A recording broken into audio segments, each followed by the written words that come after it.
अभी तक हमने शेड्यूल 3 का फॉर्मेट के ऊपर बात की है। शेड्यूल 3 के फॉर्मेट में और उसके बाद नोट्स टू अकाउंट्स में क्या क्या आइटम्स आएंगी उसके ऊपर भी बात की है। फिर हमने कुछ क्लासेस के अंदर 2-3 क्लासेस ली और यूनिट 10 किया हमने इश्यू ऑफ शेयर चैप्टर का, जिसमें presentation of share capital in balance sheet के ऊपर ही बात हो रही थी। ठीक है, वो हमने कवर कर ली अच्छे से। इसके बाद अब हमें एनालिसिस वाली बुक का ही जो फर्स्ट चैप्टर जिसके लिए हमने शेड्यूल 3 को अच्छे से किया है उसके ऊपर हमें बात करनी है। इसके कुछ क्वेश्चंस हैं, इन क्वेश्चंस को मैं डिस्कस करूंगा। इसके बाद आपके इस चैप्टर के सारे क्वेश्चन बुक में से हो जाने चाहिए, कुछ मुश्किल नहीं आनी चाहिए। ठीक है, इसलिए मैं एक एक करके पॉइंट्स पे बात कर रहा हूं, टॉपिक्स पे बात कर रहा हूं और अच्छे से उसकी डिस्कशन होगी। सबसे पहली डिस्कशन है मेरी ऑपरेटिंग साइकिल के ऊपर। ऑपरेटिंग साइकिल देखो, अगर मैं आपसे पूछूं ना आपकी +1 की नॉलेज के बेसिस पे कि करंट एसेट्स क्या होता है, करंट लायबिलिटी क्या होते हैं, तो इसके लिए आप पता क्या बोलेंगे, ऐसी लायबिलिटी जो विद इन 12 मंथ पे हो जाएगी वो आपकी करंट लायबिलिटी है, और ऐसी एसेट जो विद इन 12 मंथ आपकी रिकवर हो जाएगी, कैश में रिकवर हो जाएगी, तो वो आपकी करंट एसेट्स है। लेकिन जब आप शेड्यूल 3 ऑफ कंपनीज एक्ट पढ़ रहे हैं तो उसके अंदर ऑपरेटिंग साइकिल के लिए कुछ और, मतलब आपकी करंट एसेट्स और करंट लायबिलिटी की डेफिनेशन के लिए आपको ऑपरेटिंग साइकिल को भी पढ़ना पड़ेगा, ध्यान से समझना पड़ेगा आपको ये। देखो, अगर मैं आपको बोलूं ऑपरेटिंग साइकिल है क्या, तो operating cycle is equal to inventory turnover plus trade receivable turnover, इन दोनों का टोटल है। अब आप कहेंगे ये क्या बोल दिया। सबसे बड़ी बात है, आपने मेरे से अभी तक इसी एनालिसिस वाली बुक के अंदर एक रेशियो वाला चैप्टर है, रेशियो एनालिसिस, उसके अंदर रेशियोज है, कुछ 4 रेशियोज है, फिर उसके अंदर आगे रेशियोज होती हैं। उन 4 रेशियो के अंदर जो हमारी थर्ड रेशियो है ना, एक्टिविटी रेशियो है। अब आप कहेंगे सारा क्यों बोल रहे हो, जब वहां पे डिस्कस हो जाएगा तो हो जाएगा, लेकिन मैं आपको बताना चाह रहा हूं हमारी जो 4 रेशियो है उसके अंदर एक्टिविटी रेशियो के अंदर ये आती है, इन्वेंट्री टर्नओवर रेशियो और ट्रेड रिसीवेबल टर्नओवर रेशियो, वहां पे डिस्कशन होगी। मैं आपको सिर्फ ये बताना चाह रहा हूं कि ये रेशियो का टोटल होता है। अब ये क्या होता है इसको अभी इतना डिटेल में एक्सप्लेन नहीं किया जा सकता, लेकिन थोड़ा बहुत डिस्कस किया जा सकता है जिससे आपकी समझ बढ़ सके। देखो, मैं आपको एक चीज बोलूं, आपने ना आपका जो ऑपरेशन है, ऑपरेशन से ही ऑपरेटिंग वर्ड निकला। ऑपरेशन का मतलब जो आप काम करते हैं, जो आपका डे टू डे बिजनेस का पार्ट है।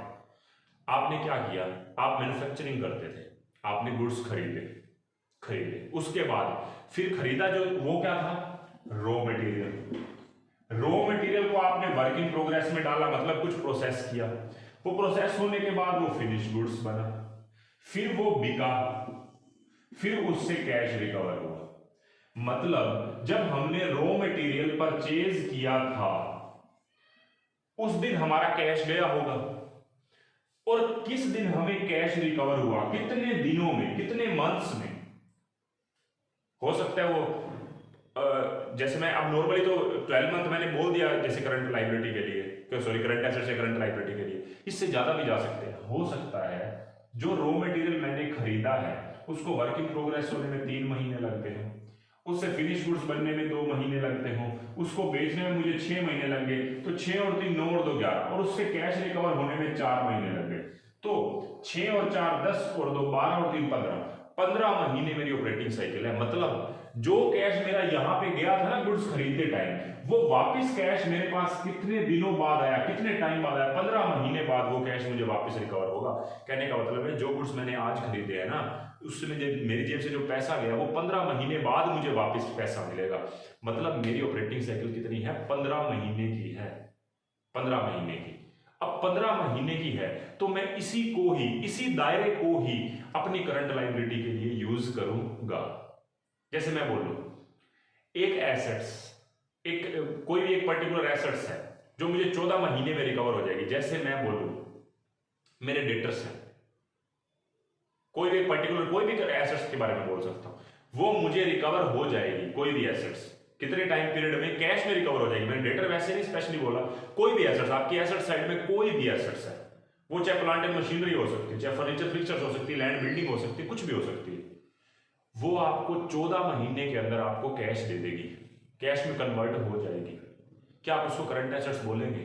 आप कहेंगे नहीं, क्योंकि 12 महीने का दायरा है। लेकिन एक बात ध्यान रखनी है, आप दायरा 12 महीने का देखते रहो, लेकिन उससे पहले आपको एक चीज देखनी है, आपकी ऑपरेटिंग साइकिल कितने महीने की है? इस क्वेश्चन में 15 महीने की है।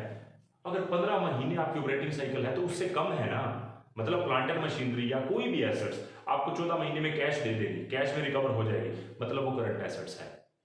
बात को समझे, करंट एसेट्स है। जो विद इन ऑपरेटिंग साइकिल में कवर हो रही है ना, वो भी करंट एसेट्स है। अब मैं आपसे फिर से पूछता हूं, एक एसेट्स जिसकी ऑपरेटिंग साइकिल, मतलब हमारी ऑपरेटिंग साइकिल, एक एसेट्स नहीं, हमारी ऑपरेटिंग साइकिल जो है ना वो 8 महीने की है, और एक एसेट्स मुझे 10 महीने में कैश रिकवर करके देगी, क्या वो करंट एसेट्स है? आप कहेंगे ऑपरेटिंग साइकिल से तो पार चलेगी, अब 8 महीने ऑपरेटिंग साइकिल है और 10 महीने, तब हम 12 महीने वाले दायरे को भी चेक कर लेंगे। यस, वो तब भी करंट एसेट्स है, मतलब 12 महीने वाला दायरा तो पक्का है ही है। अब मैं बोलता हूं ऑपरेटिंग साइकिल 8 महीने की, आपकी जो एसेट्स रिकवर होगी ना वो 13 महीने में रिकवर होगी। उसने दोनों लिमिट को क्रॉस कर दिया, ऑपरेटिंग साइकिल से भी पार जा रही है और 12 महीने वाले दायरे से भी पार जा रही है, तो इसीलिए वो आपकी करंट एसेट्स नहीं है। मेरे पास कुछ एग्जांपल है, उसी एग्जांपल से ही बात हो जाएगी, बहुत अच्छे से बात हो जाएगी। अब बात में क्या कर रहा हूं, देखो इन्वेंट्री टर्नओवर में क्या क्या कवर हुआ है। यहां से रॉ मटेरियल से लेके सेल तक का हिस्सा जो है ना, ये कितने महीने था? 3 और 2 5 और 6 11 महीने आपका इन्वेंट्री टर्नओवर है। उससे 4 महीने में कैश रिकवर हो जाएगा जिनको उधार बेचा है, तो 4 महीने ट्रेड रिसीवेबल टर्नओवर है, मतलब जिनसे पैसा मिल जाएगा। 11 महीने में जो गुड्स खरीदे हैं वो बिक जाते हैं और 4 महीने बाद उनसे कैश रिकवर हो जाता है, तो टोटल क्या बना कि इन्वेंट्री टर्नओवर कितनी है और ट्रेड रिसीवेबल टर्नओवर कितनी है, इन दोनों का टोटल कर दो, that is called operating cycle. कितने महीने की है? 15 महीने की है। मैं इसी को आपके क्वेश्चंस में अप्लाई करता हूं। देखो आपका पहला क्वेश्चन पढ़ना, पहले क्वेश्चन में ये कह रखा है कि operating cycle and period when the payment is made given, how will you classify the liability. देखो सबसे पहली बात उसने बोला है, पहले केस के अंदर फर्स्ट क्वेश्चन के फर्स्ट ए पार्ट के अंदर पहली बात कह रखी है, कह रहा है ऑपरेटिंग साइकिल है 7 महीने की, 7 महीने की है, और expected period of payment of trade payable, trade payable को हम पे करेंगे 9 महीने में। क्या ये करंट लायबिलिटी है? पहले देखो ऑपरेटिंग साइकिल से पार जा रही है, यस जा रही है, उस हिसाब से तो नहीं बनती, लेकिन 12 महीने के दायरे में तो आ रही है, इसीलिए ये करंट लायबिलिटी है। आगे देखो 11 महीने की ऑपरेटिंग साइकिल है और 12 महीने की ट्रेड पेबल्स की एक्सपेक्टेड पेमेंट की चांसेस हैं। 12 महीने के दायरे में आ रही है ना, आप कभी भी ऑपरेटिंग साइकिल को चेक की मत करना जब 12 महीने के दायरे में पेमेंट हो रही है, क्योंकि करंट लायबिलिटी तो वैसे ही है, 12 महीने वाली तो आप है ही है। अगर आपकी पेमेंट जो है अगर वो 12 महीने को क्रॉस करिए फिर ऑपरेटिंग साइकिल चेक करो, तो मैं बोलूं कि 9 महीने पहले वाले में करंट लायबिलिटी है जी, ऑपरेटिंग साइकिल देखनी ही नहीं है। 12 महीने है जी, नहीं देखनी, करंट लायबिलिटी है। थर्ड केस में देखो आपकी एक्सपेक्टेड पीरियड ऑफ पेमेंट कितनी जा रही है? 15 महीने। अब आपकी 12 महीने वाली लिमिट को तो क्रॉस कर ही दिया उसने, अब चेक कर लेते हैं ऑपरेटिंग साइकिल। आपकी ऑपरेटिंग साइकिल है 10 महीने की तो 15 महीने होती है, इसने दोनों दायरे क्रॉस कर दी, इसीलिए आपकी नॉन करंट लायबिलिटी है। उसके बाद अगले में कह रहा है 12 महीने expected period of payment, operating cycle check करने की जरूरत नहीं है, करंट लायबिलिटी। फिफ्थ में 13 महीने इसके एक्सपेक्टेड पीरियड ऑफ पेमेंट है, 13 महीने बाद इसकी पेमेंट होगी। देखा जाए तो 12 महीने क्रॉस कर गई है, इस तरीके से देखा जाए तो ये करंट लायबिलिटी नहीं होगी, लेकिन ऑपरेटिंग साइकिल ही बिजनेस की 16 महीने, इसलिए करंट लायबिलिटी है। ठीक है, आगे आपकी ऑपरेटिंग साइकिल 15 महीने की है और आपकी एक्सपेक्टेड पीरियड ऑफ पेमेंट 17 महीने की है। अब की बारी तो इन्हें दोनों दायरे क्रॉस कर दिए, 12 महीने वाली लिमिट भी, ऑपरेटिंग साइकिल 15 महीने वाली भी, मतलब अब ये क्या है? नॉन करंट लायबिलिटी है। उसके बाद 17 महीने आपकी ऑपरेटिंग साइकिल है, लेकिन 15 महीने में आपकी पेमेंट हो जाएगी। चलो 15 महीने है, मतलब 12 महीने वाले दायरे को तो इसने क्रॉस कर दिया, लेकिन ऑपरेटिंग साइकिल से भी नीचे है, 17 महीने है और 15 महीने में पेमेंट हो जाएगी, इसलिए ये करंट लायबिलिटी है। इसलिए फर्स्ट वाला पॉइंट करंट लायबिलिटी है, सेकंड वाला है, थर्ड नॉन करंट लायबिलिटी है, फोर्थ करंट लायबिलिटी है, फिफ्थ करंट लायबिलिटी है, सिक्स्थ नॉन करंट लायबिलिटी है और सेवंथ करंट लायबिलिटी है। उसके बाद इसी के बी पॉइंट पे आते हैं। अब करंट एसेट्स के लिए चेक हो रहा है, कुछ भी नहीं है, सेम है, लॉजिक तो सेम है, डिस्कस कर रहे वैसे ही बता देता हूं मैं। फर्स्ट वाली आपकी करंट लायबिलिटी करंट एसेट्स है, सेकंड वाली करंट एसेट्स है क्योंकि 12 महीने को क्रॉस कर रही है लेकिन ऑपरेटिंग साइकिल में कवर हो रही है। अच्छा, थर्ड वाली आपकी इसलिए करंट एसेट्स है क्योंकि 12 महीने के दायरे में है। फोर्थ वाली आपकी नहीं है क्योंकि 16 महीने हो गए, 12 महीने को भी क्रॉस कर दिया, ऑपरेटिंग साइकिल को भी क्रॉस कर दिया। अच्छा, अगले वाली भी नहीं क्योंकि 15 महीने ऑपरेटिंग साइकिल और 17 महीने जा रहे हैं, नहीं है। सिक्स्थ वाली जो 22 और 19 है, इसमें आप ऑपरेटिंग साइकिल के दायरे में कवर है, इसलिए करंट एसेट्स हैं। और थर्ड सेवंथ वाला जो वैसे 12 महीने, क्योंकि 12 महीने तक तो चेक करना ही नहीं है ऑपरेटिंग साइकिल, इसलिए ये आपकी करंट लायबिलिटी, करंट एसेट्स या लायबिलिटी जो भी है। ठीक है, तो मैंने आपको अभी तक जो बताया इस फर्स्ट पॉइंट को, वो क्या बताया मैंने आपको? सिर्फ और सिर्फ मैंने आपको ऑपरेटिंग साइकिल पे बात की है। अब मैं नेक्स्ट बात करता हूं, इससे नेक्स्ट वो क्या है, एक बार ध्यान से सुनना। देखो मैंने आपको ना 3 पॉइंट छुड़वाए थे, अगर आपको ध्यान हो तो मैंने आपको 3 पॉइंट छुड़वाए थे जब हम स्टेटमेंट ऑफ पीएनएल कर रहे थे। Statement of profit and loss जब हम कर रहे थे तो मैंने 3 पॉइंट छुड़वाए थे। वो आपको ध्यान है कौन कौन से छुड़वाए थे? अगर आपको ध्यान हो तो मैं एक बार क्वेश्चन निकाल देता हूं। देखो 3 पॉइंट थे। स्टेटमेंट ऑफ पीएनएल के अंदर खर्चे आपके साथ होते हैं, cost of material consumed, purchase of stock in trade, changes in inventory और employ benefit expenses, finance cost, depreciation and amortisation expenses and other expenses, ये 7 होते हैं। इसमें से मैंने cost of material consumed, purchase of stock in trade and changes in inventory पे बात नहीं की थी। मैंने कहा था एक स्पेशल इसके लिए क्लास होगी और इसी क्लास में मैं उसके ऊपर बात कर रहा हूं। ध्यान से सुनिए आपने बात, ठीक है। देखो मैं बात करता हूं, अगर मैन्युफैक्चरिंग बिजनेस है या ट्रेडिंग बिजनेस है, ट्रेड बिजनेस है, दोनों ही केसेस में मैं बात कर रहा हूं। देखो पहले बात यह आती है, आपका ट्रेड बिजनेस है। ट्रेड का मतलब क्या है? आप जो गुड्स खरीदते हैं सीधा बेच देते हैं, बीच में कोई मैन्युफैक्चरिंग का पंगा नहीं है। मतलब ये नहीं है कि आप रॉ मटेरियल खरीदते हैं फिर उसको प्रोसेस करते हैं फिर उसको फिनिश गुड्स में कन्वर्ट करते हैं फिर बेचते हैं, ऐसा नहीं है। आप डायरेक्टली ट्रेडिंग करते हैं, खरीदा और बेच दिया। इसमें आपको लॉजिक समझना है, ध्यान से सुनना। आप ट्रेडिंग अकाउंट बनाते थे, ट्रेडिंग अकाउंट में आपका ओपनिंग स्टॉक आता है, क्लोजिंग स्टॉक आता है, परचेजेस आता है, डायरेक्ट एक्सपेंसेस आते हैं, यहां पे सेल्स आता है और यहां पे जीपी आ जाता है। आपको इसमें कोई डाउट नहीं है, बिल्कुल भी डाउट नहीं होगा, ये आपका +1 का पॉइंट था। देखो अगर मैं आपको ये बोल रहा हूं, मैं एक तो ट्रेडिंग बिजनेस है, कोई मैन्युफैक्चरिंग की बात ही नहीं है। देखो मैं आपसे ना अब ये पूछता हूँ, ये आप ट्रेडिंग अकाउंट जब बनाते थे ना, ये आप तब बनाते थे जब आपका सोल प्रोप्राइटरी या पार्टनरशिप फॉर्म है। जब कंपनी है ना, ऐसा फॉर्मेट तो अलाउड ही नहीं है। वो तो बात करते हैं statement of profit and loss. मैं आपको कुछ बातें याद दिलवाता हूँ। मुझे ये बताएं वेजेस कहाँ पे आती थी जब आप 11th क्लास में पढ़ते थे? आप कहेंगे ट्रेडिंग अकाउंट में आती थी। मैं पूछता हूँ सैलरी किस में आती थी? आप कहेंगे पीएनएल में आती थी। मैं बोलता हूँ कैरिज इनवर्ड कहाँ पे आता था? ट्रेडिंग में आता था जी। मैं कहूँगा कैरिज आउटवर्ड कहाँ पे आता था जी? पीएनएल में आता था। आपको कुछ पता था कि कौन सी आइटम्स ट्रेडिंग में आनी है, कौन सी आइटम पीएनएल में आनी है। लेकिन आपको पता है अब statement of profit and loss के अंदर ऐसा कुछ नहीं है। ट्रेडिंग और प्रॉफिट एंड लॉस अकाउंट कोई दो अलग अकाउंट नहीं है, एक ही है। और वो भी क्या है? स्टेटमेंट है, statement of profit and loss. इन्होंने क्लासिफिकेशन को ही बदल दिया। इन्होंने क्लासिफिकेशन पता है क्या रखी है? वेजेस और सैलरी दोनों एक ही हेड के अंदर आएंगी। पहले वेजेस ट्रेडिंग अकाउंट में जाती थी और सैलरी पीएनएल अकाउंट के अंदर जाती थी, अब नहीं। आपकी वेजेस हो चाहे सैलरी हो चाहे स्टाफ से रिलेटेड कोई भी खर्चा हो, उसके प्रोविडेंट फंड का खर्चा हो, वो सारे के सारे कहां पे जाएंगे? एम्प्लॉय बेनिफिट एक्सपेंसेस में।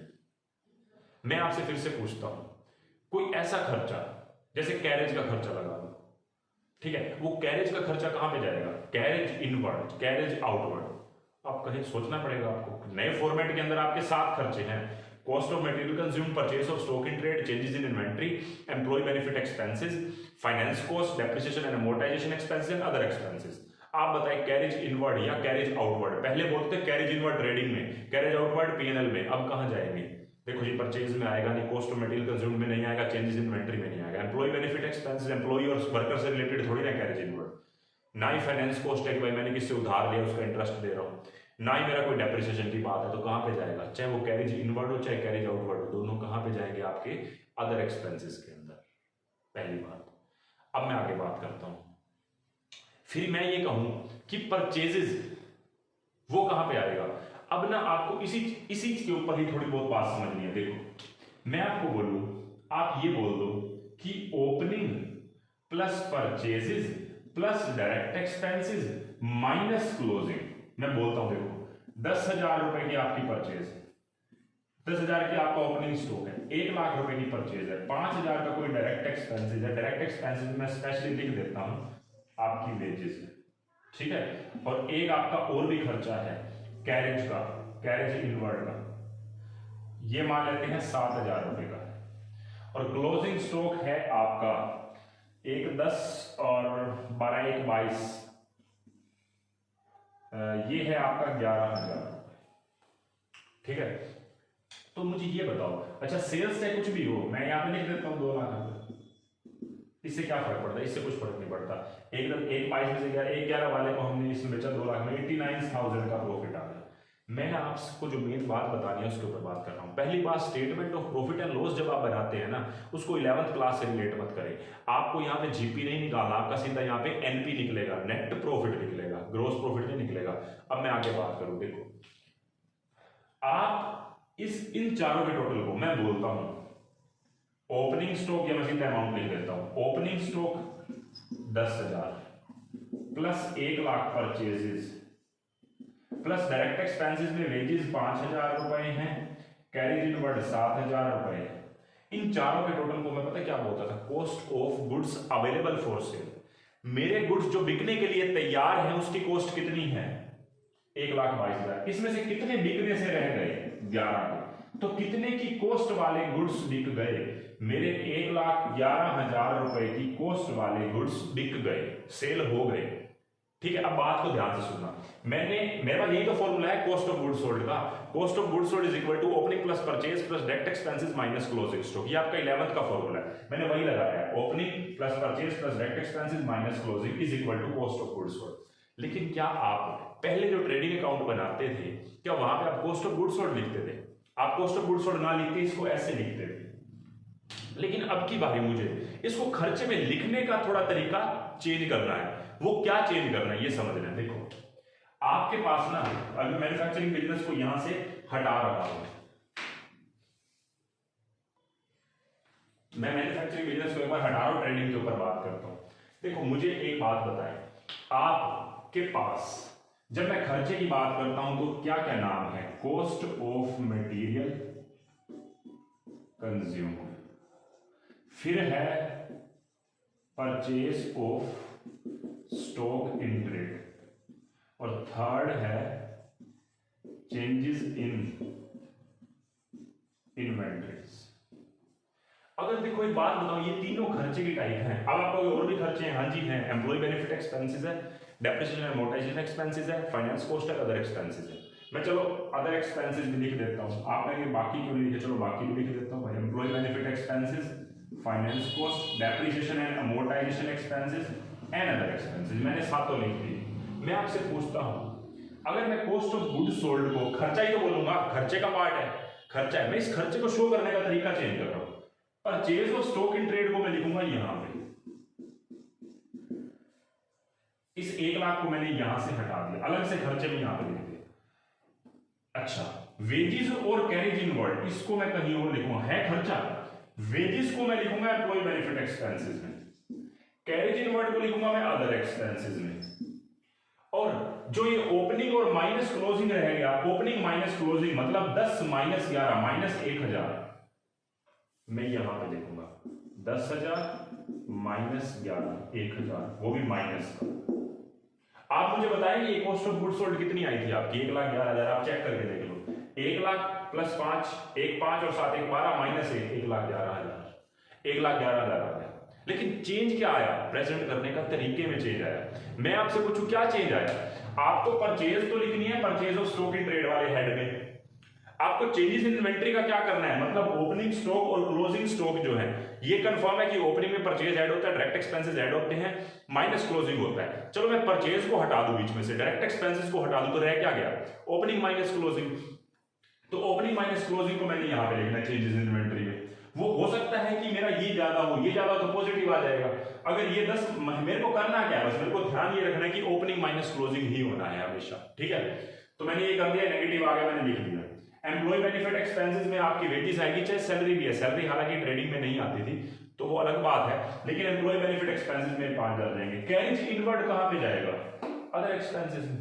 तो इस हिसाब से आपको प्रेजेंट करना पड़ेगा, कोई बड़ी बात नहीं बताई मैंने। अब मैं आगे बात करता हूं, अगर आपका मैन्युफैक्चरिंग बिजनेस है तो क्या करना पड़ेगा? मैन्युफैक्चरिंग बिजनेस में आपको थोड़ा सा सोचना पड़ेगा, लेकिन एक बात है, जितना मैंने अभी आपको ट्रेडिंग बिजनेस के हिसाब से बताया ना, उस बात को आपको अपने माइंड में क्लिक करना है, बिठा लेना है माइंड में बात को। क्या करना है? ओपनिंग माइनस क्लोजिंग करना है चेंजेस इन इन्वेंटरी में, परचेज को purchase of stock in trade में दिखाना है, एम्प्लॉय से रिलेटेड जैसे वेजेस है उसको कहाँ पे दिखाना है, एम्प्लॉय बेनिफिट एक्सपेंस में दिखाना है, और अदर एक्सपेंसेस में आप कैरेज इनवर्ड को दिखा सकते हैं, मतलब बट गया और टोटल करके देख लो 111 ही आएगा, यहाँ पे भी 111 ही आया था। अब मैं बात करता हूँ जब मैन्युफैक्चरिंग बिजनेस हो तो उसमें क्या चेंज आएगा, उसके ऊपर अब हम बात करते हैं।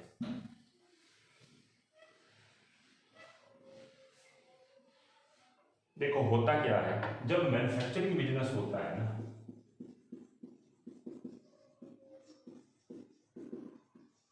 मैन्युफैक्चरिंग बिजनेस एक अलग ही बात है। देखो क्या होती है मैन्युफैक्चरिंग, कि आपने रॉ मटेरियल खरीदा, वहीं थोड़ी ना बेचेंगे, उसको प्रोसेस करेंगे फिर बेचेंगे, तो वहां पे चेंज क्या आएगा। देखो मैं आपको कहता हूं कि मैन्युफैक्चरिंग बिजनेस में अगर आपको ट्रेडिंग अकाउंट बनाना पड़े तो आपके पास 3 टाइप के गुड्स होंगे, raw material, work in progress, finished goods. लेकिन मैं उसमें से ट्रेडिंग अकाउंट में कौन से दिखाऊंगा, ट्रेडिंग अकाउंट में मैं दिखाऊंगा ओपनिंग वर्क इन प्रोग्रेस और डू ओपनिंग, या मैं ऐसे लिखता do opening work in progress और ओपनिंग फिनिश्ड गुड्स। यहां पे दिखाऊंगा सेल्स और यहां पे दिखाऊंगा closing work in progress and finished goods. Opening work in progress and finished goods and closing work in progress and finished goods. बात clear, अब आगे सुनिए। उसके बाद डायरेक्ट एक्सपेंसेस में वेजेस हैं, वही वाली लिख देता हूं 5000 रुपए, और कैरेज इनवर्ड है मेरे पास 7000 रुपए। अच्छा, वर्क इन प्रोग्रेस है मेरे पास, ओपनिंग है, मान लेते हैं 5000 रुपए है, 6000 रुपए है और ये 4000 रुपए है, और क्लोजिंग वर्क इन प्रोग्रेस जो है मेरा वो है 8000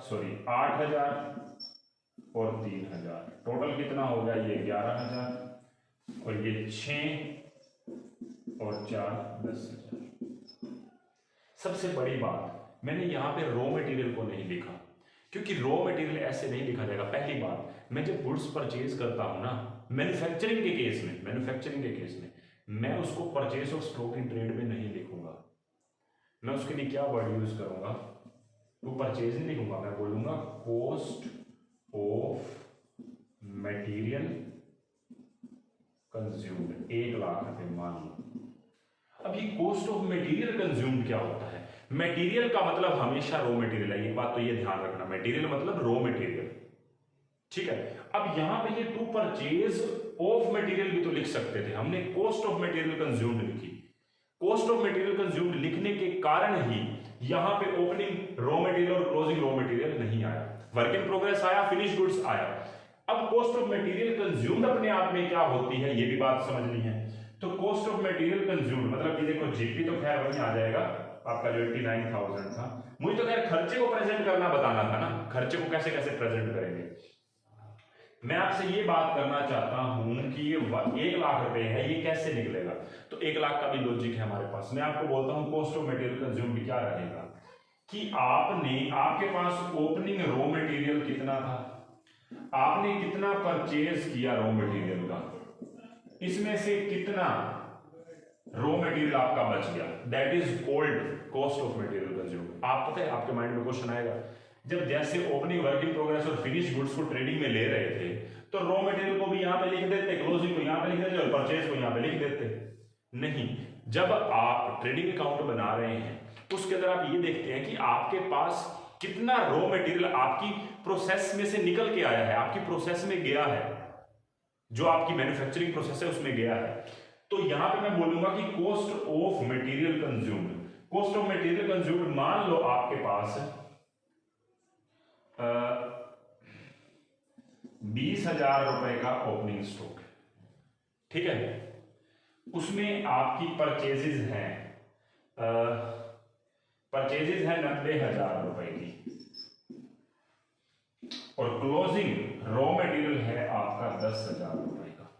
तो इसको आपको नीचे करके दिखाना पड़ेगा, इसको यहां पे नहीं लिखेंगे कि मैं यहां पे रॉ मटेरियल लिख दूं, यहां पे रॉ मटेरियल लिख दूं और यहां पे परचेज वर्ड सीधा यूज करूं। नहीं, आपको जब आपका मैन्युफैक्चरिंग बिजनेस है तो आपको ट्रेडिंग अकाउंट में क्या अल्टरेशन करनी पड़ेगी कि ओपनिंग वर्क इन प्रोग्रेस और closing work in progress, opening finish goods और क्लोजिंग फिनिश गुड्स, और जो कॉस्ट ऑफ मटेरियल कंज्यूम्ड आएगी इसी में ही आपका ओपनिंग रॉ मटेरियल और क्लोजिंग रॉ मटेरियल एडजस्ट हो जाएगा। तो देखो यहां पे आप टोटल करो 90 और 20 1 10 माइनस 10 तो 1 लाख रुपए, ये 1 लाख रुपया यहाँ पे शिफ्ट होगा। मतलब आपको कैसे शो करना है अब इसको, आप ये तो आप कैलकुलेशन करेंगे रफ, मतलब आप अपनी कहीं पे भी कैलकुलेशन करेंगे। अब इसको प्रेजेंट करना है, कैसे करूं, इसको मैं ट्रेडिंग वाले को हटा देता हूं, अब मैं बात करता हूं किसकी, जब मैन्युफैक्चरिंग बिजनेस है। तो देखो क्या क्या करना है। ओपनिंग वर्क इन प्रोग्रेस मतलब 6000 माइनस 8000,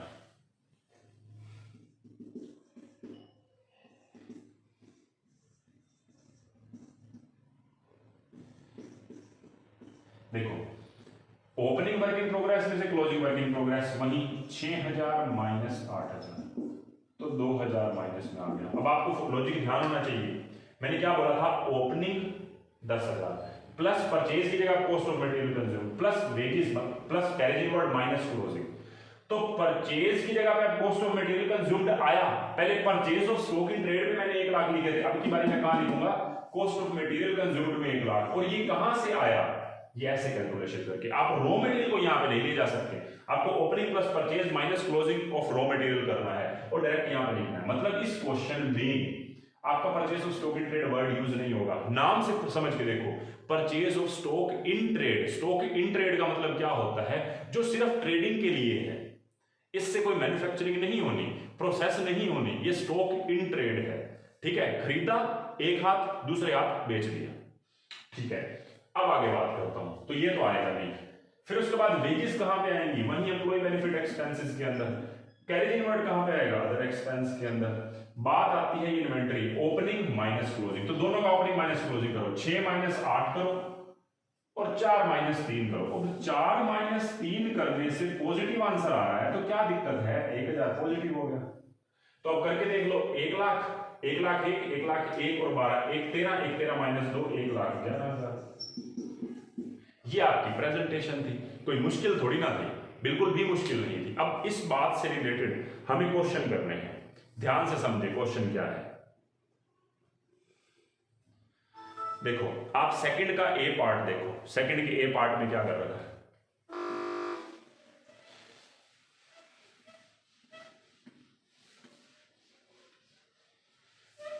सेकंड के ए पार्ट में पूछ रहा है, कह रहा है कैल कंप्यूट करो कॉस्ट ऑफ मटेरियल कंज्यूम्ड।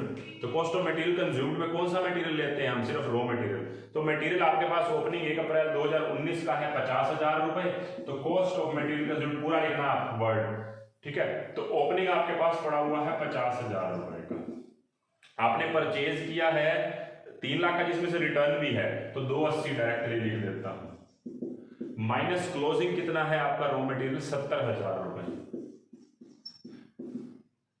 तो आपका हो गया 280 प्लस 50 330 में से 70 गया 2,60,000, ये आपका आंसर आ गया। सेकंड में देखो, सेकंड में कह रहा है फिर से निकालो भाई कॉस्ट ऑफ मटेरियल कंज्यूम। तो आपके पास ओपनिंग मटेरियल है, किसका है ओपनिंग, रॉ मटेरियल भी है और वर्क इन प्रोग्रेस भी है, लेकिन वर्क इन प्रोग्रेस को हम नहीं लेते, हमें सिर्फ कॉस्ट ऑफ मटेरियल कंज्यूम है। मटेरियल का मतलब ही रॉ मटेरियल है, तो मैं क्या बोलूंगा, ओपनिंग आपके पास पड़ा हुआ है रॉ मटेरियल, उसमें जो अगला कौन सा है, सेकंड का बी पार्ट। तो आपके पास कॉस्ट ऑफ मटेरियल कंज्यूम्ड के लिए आपके पास ओपनिंग रॉ मटेरियल है 30,000 रुपए, आपके पास क्वेश्चन में परचेज ऑफ मटेरियल दे रखा है 1 लाख रुपया, और माइनस आपका क्लोजिंग रॉ मटेरियल है 40,000 रुपए। 130 माइनस 40 90,000। अगर मैं आपसे पूछूं कि जो ओपनिंग वर्क इन प्रोग्रेस है और क्लोजिंग वर्क इन प्रोग्रेस है, ये कहां पे जाएगा, चेंजेस इन इन्वेंटरी में, ओपनिंग माइनस क्लोजिंग कर देना, कितना है 60,000 माइनस 1 लाख माइनस 40,000 आ जाएगा वहां पे। लेकिन क्वेश्चन में पूछ सिर्फ आपसे कॉस्ट ऑफ मटेरियल कंज्यूम्ड रखा है। ठीक है, उसके बाद नेक्स्ट थर्ड क्वेश्चन देखो, थर्ड क्वेश्चन में क्या कह रहा है, थर्ड क्वेश्चन में कह रहा है कि चेंजेस इन इन्वेंटरी बताओ कि नोट्स टू अकाउंट्स में हम कैसे लिखेंगे। अब थर्ड पे आते हैं, थर्ड क्वेश्चन में मैं बोलूं changes in inventory,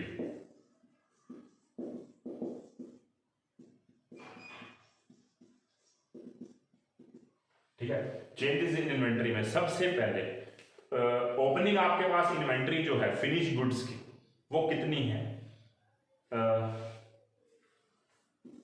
opening finish goods minus closing finish goods. तो ओपनिंग फिनिश गुड्स हैं आपके पास 1 लाख रुपए के और क्लोजिंग फिनिश गुड्स है आपके 90,000 रुपए की, तो 10,000 रुपए पॉजिटिव, एक तो ये आ गया। उसके बाद वर्क इन प्रोग्रेस मतलब सेमी फिनिश गुड्स 70,000 रुपए क्लोजिंग, 70,000 रुपए माइनस 90,000 रुपए, 90 है ना, 90, हाँ जी, तो माइनस 20,000 ब्रैकेट में डाल दो। फिर उसके बाद थर्ड स्टॉक इन ट्रेड, चलो मैं स्टॉक इन ट्रेड की बात बाद में करता हूं। मटेरियल के लिए ओपनिंग माइनस क्लोजिंग करते हो क्या? नहीं, ओपनिंग वर्क इन प्रोग्रेस और opening finish goods minus closing work in progress minus closing finish goods, इसके लिए होता है। रॉ मटेरियल के लिए क्या करते हैं आप? रॉ मटेरियल के लिए opening raw material plus purchase of raw material return adjust करके और माइनस क्लोजिंग रॉ मटेरियल किस में लिख देते हैं? Directly cost of material consume में, जो आपने पिछले अभी सेकंड क्वेश्चन में किया है। तो रॉ मटेरियल को तो इग्नोर।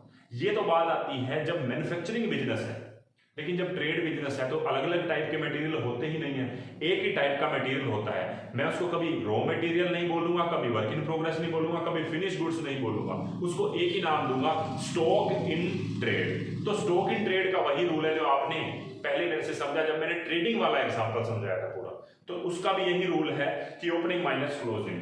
तो ओपनिंग स्टॉक इन ट्रेड या opening stock minus closing stock in trade आप समझ जाए कि ट्रेडिंग वाले बिजनेस के लिए है। तो कितने रुपए आ रहा है आपका? देखो 40 माइनस 20, तो 40,000 माइनस 20,000, तो पॉजिटिव 20,000 रुपए आ रहा है।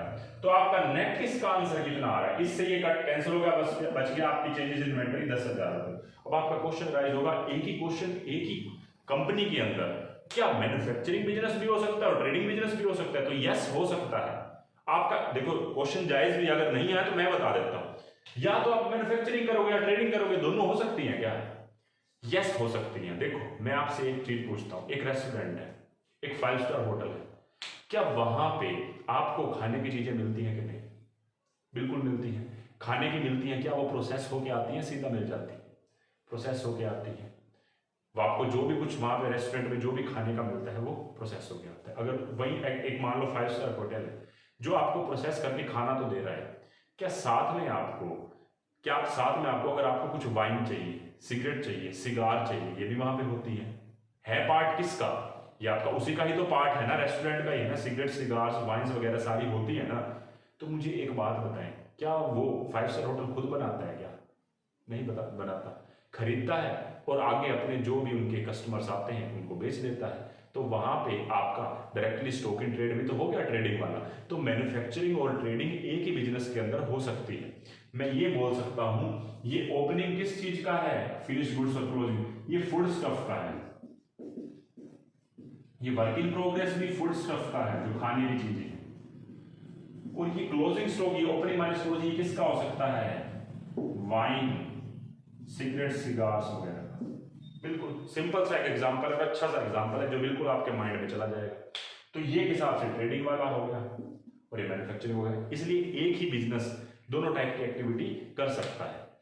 अब मैंने आपको दो कंसेप्ट इसमें क्या समझा दिए, एक तो ऑपरेटिंग साइकिल समझा दिया और दूसरा मैंने अभी आपको क्या समझाया कि ट्रेडिंग बिजनेस और मैन्युफैक्चरिंग बिजनेस में स्टेटमेंट ऑफ P&L की मैंने 3 बातें डिस्कस नहीं करी थी जब मैं पहले डिस्कस कर रहा था वीडियोस में। अब मैंने वो तीनों की तीनों बातें डिस्कस कर दी हैं, अगर कर दी हैं तो आपके माइंड में चली भी गई होनी चाहिए।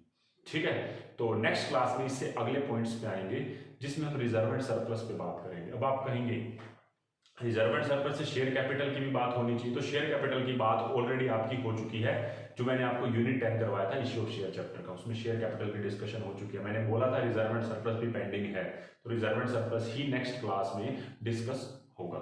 ठीक है, तो इस क्लास में इतना ही रखते हैं।